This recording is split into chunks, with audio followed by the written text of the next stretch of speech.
안녕하세요. 배우 아빠의 육아 소리입니다. 오늘 해볼 이야기는 아이 잠교육인데요. 아마 저랑 비슷하게 아이 잠교육에 대해서 고민하시는 분들이 많을 거예요. 뭐 제가 전문가도 아니고, 근데 그냥 저희 채널 자체가 어떤 전문가의 이야기를 듣기보다 지금 유경험자가 실제로 겪으면서 느꼈던 점에 대해 이야기해보는 채널이니까요. 그냥 편하게 이야기해보도록 하겠습니다. 어, 저희는 아이를 낳을 때부터 그 똑개 육아 책을 좀 열심히 봤고요. 아마 유명한 책이니까 다들 아실 거예요. 그 잠교육을 시키는 방법이 나와 있는데 그대로 육아를 한 100일 정도를 시켰던 것 같아요.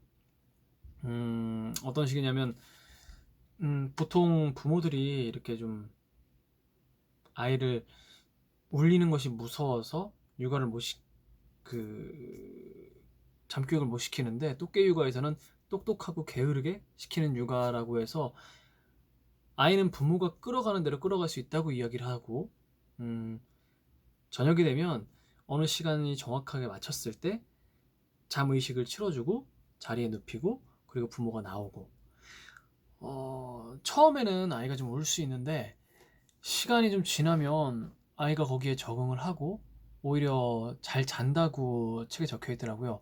그리고 정말 좋았던 거는 다른 점보다 물론 이렇게 하게 되면 부모가 굉장히 편해지는 면이 있는데 부모가 편해지는 면보다 더 중요한 건 아이가 자립심을 갖는다고 하더라고요.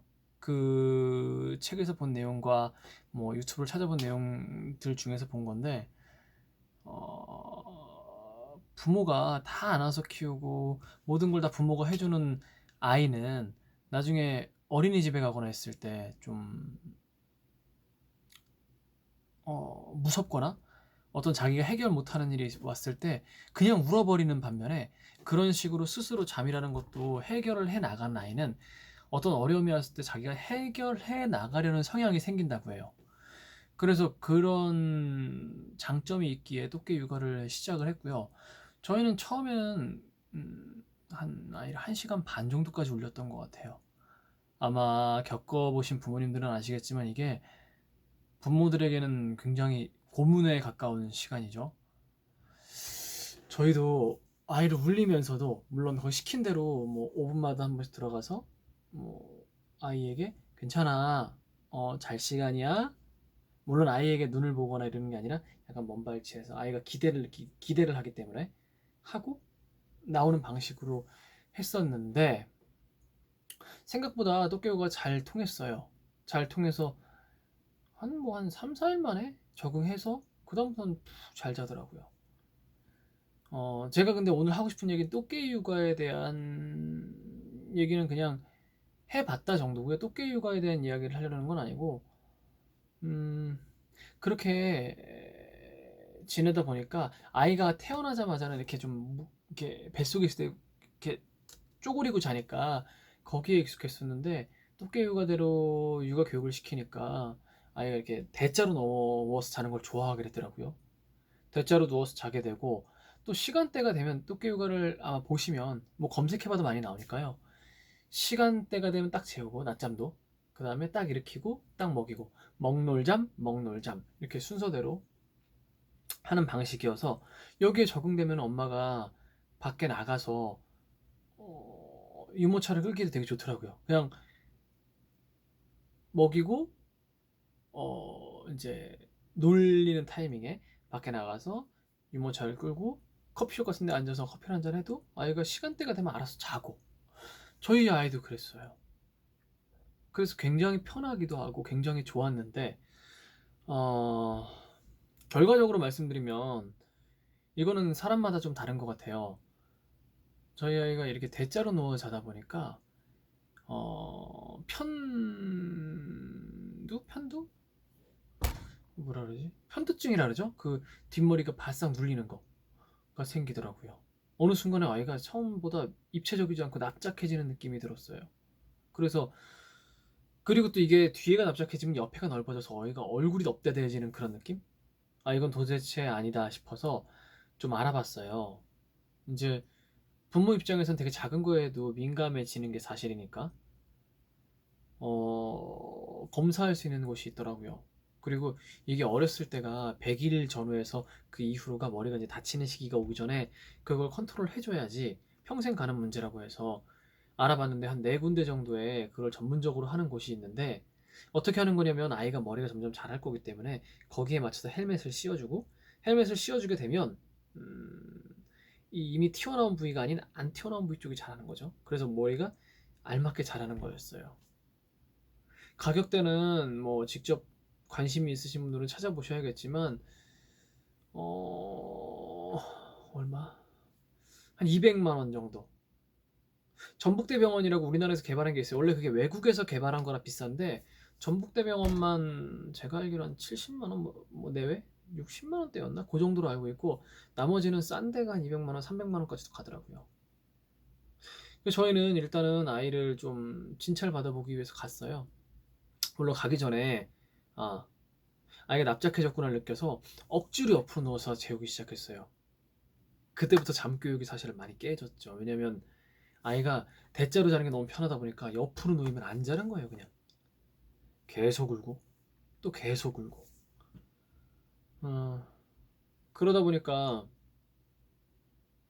계속 아이를 뭐 노래를 불러준다든지 계속해서 아이에게 말을 걸어준다든지 같이 이렇게 붙잡고 있다든지 또 아이가 100일 지금 저희 아이가 130일, 140일 이렇게 돼가는데 이때 아이가 이렇게 손을 입에 무는 걸 좋아해서 그 잠을 못 자고 울면 이렇게 손을 이렇게 물려주고 그래서 재우고 그런 방식으로 재우다 보니까 뭐 잠교육은 거의 망가진 상태가 됐어요. 그리고 나서 이제 머리 두상을 갖다 체크하러 병원에 갔어요. 다행히 좀 미묘하게 두상이 그러니까 원래는 이 앞머리 대비 이게 100으로 잡았을 때 옆머리가 90을 넘어가면 90%를 넘어가면 이게 이제 정상 범위를 벗어난다 그러더라고요. 그리고 이제 서양인들 같은 경우는 아무래도 입체적인 게 장두형이라 그래요. 머리가 옆으로 이렇게 해서 옆으로 더 입체적인 얼굴이 그런 서양인들 같은 경우는 85 정도까지 나온다 그러더라고요. 저희 아이가 가서 쟀는데 걱정을 했는데 다행히 미세하게 94, 3? 그 정도가 나오더라고요. 그래서 그쪽 병원에서는 사실 우리는 조금은 미용 목적이 있어서 간 거였기 때문에 심각한 게 아니라서 좀 두고 봐라라는 이야기가 나왔어요. 그래서 지금도 그냥 옆으로 누이는 훈련만 하고 있어요. 이제 한 달 후에 가서 다시 한번 잴 건데 저희는 옆으로 누이면서 사실 얼굴이 많이 변했어요. 아기는 좀 100일 전후의 아이라서 100일이 물론 지났지만 120일 때부터 시도했는데 10 며칠부터 시도했는데 일주일 만에도 확 좋아지더라고요. 눈에 띄게. 그래서 우리는 다음 달에 가서 체크를 해보고 괜찮으면 헬멧을 할 필요는 없는데 이거는 제가 드리고 싶은 말씀은 이제 육아를 처음 시작하는 아버지들, 어머니들은 좀 생각해 보실 만한 문제인 것 같아요. 특히 아이가 좀 더 이렇게 입체적으로 생겼으면 좋겠다라는 마음을 가지시면 왜냐면 이거는 머리가 다치고 나면 어떻게 해줄 수 있는 부분이 아니고 사실 좀 솔직한 얘기로 이게 옆에가 많이 눌리고 좀 그러니까 뒤가 안 눌렸을 때 훨씬 더 입체적으로 얼굴이 변하더라고요. 부모가 아이에게 줄 수 있는 부작용 없는 성형수술 같은 게 아니니까 굉장히 큰 선물이라고 생각해서 저희는 조금 괴롭지만 물론 이렇게 한 이후에 부모가 잠을 못 자요. 계속 붙잡고 있어야 되니까. 근데 그렇게 하고 있는데 지금 제 생각에는 만약에 저희보다 더 어린 나이의 아이 이제 갓 태어난 아이라면 옆으로 처음부터 눕힌다면 저희 아이처럼 고생도 안 할 것 같아요.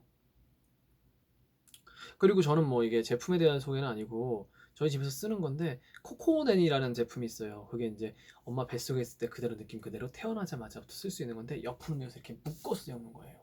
지금 저희 아이가 그걸 쓰고 있는데 거의 이제 그 틀에 재우기에는 아이가 너무 커서 틀은 아니에요. 막 되게 틀거리니까 너무 가두는 것 같은데 그런 느낌은 아니고 이렇게 부드러운 소재인데 거기에 키우기에는 아이가 너무 커버려서 이제는 빼서 재워야 될 시점이 왔는데 120일 넘어가면서부터 사실은 코코넬을 잘 모르고 있다가 50일 넘어가서 샀는데 애를 편하게 재우려고 애가 대자로 눕는 게 편하니까 코코네니를 싫어하더라고요. 지금 다시 코코네니에다 재워서 얼굴을 조절하고 있고, 좀 지나면 이제 옆으로 놓이는 걸 그걸 빼고 이제 다른 방법을 찾아야 되는데, 제 생각입니다. 이거는 갓 태어난 아이들에게 코코넛이 되게 괜찮은 것 같아요. 옆으로 누이는 거 이상해. 우리도 사실은 저도 약간 얼굴이 뒤에가 뒷머리가 짱구가 아니라 좀 눌린 편이고 와이프도 그런 편이어서 신경을 많이 썼는데 솔직한 얘기인데 짱구백에는 아무 소용이 없는 것 같아요. 아무런 효과를 못 봤어요. 그래서 유전이 어느 정도는 있기 때문에 부모님들께서 좀 납작한 얼굴이다, 납작한 머리다, 그래서 아이에게 그걸 좀 신경 써주고 싶다 그러면 애초부터 코코넛이를 꼭 쓴다기보다, 저는 코코넛이가 좋았었는데 아이를 옆으로 누워서 하루는 이쪽 하루는 이쪽 해서 좌우로 계속 돌려주면서 재울 수 있는 제품을 사서 쓰시는 게, 하루라도 일찍 쓰시는 게 제가 봤을 때는 잠교육을 할 수도 있고, 처음에 애가 거기 적응을 시켜놓으면 저희처럼 힘들지 않게, 그리고 아이 두상도 신경 써줄 수 있는 좋은 방법이 아닐까. 첫 영상인데 좀 두서없이 찍었습니다. 기회가 되면 육아에 대해서 좀 더 편하게 영상을 더 많이 찍을까 해요. 지금 좀 유명한 유튜버 분들도 보니까 첫 영상들은 되게 허접한 경우가 많더라고요. 조금 그런 식으로 봐주셨으면 감사하겠고요. 지금 올리는 것들이 아이를 어떻게 재우는지, 그런 뭐 소리들, 그리고 이제 방법들에 대한 얘기를 좀 하고, 키워가면서 아이에게서 느끼는 것들, 뭐 다행히 제가 여느 아빠하고는 다르게 아이하고 시간을 많이 보낼 수 있는 환경이라 아빠로서 느끼는 많은 것들을 조금 이야기해보고 싶습니다. 감사합니다.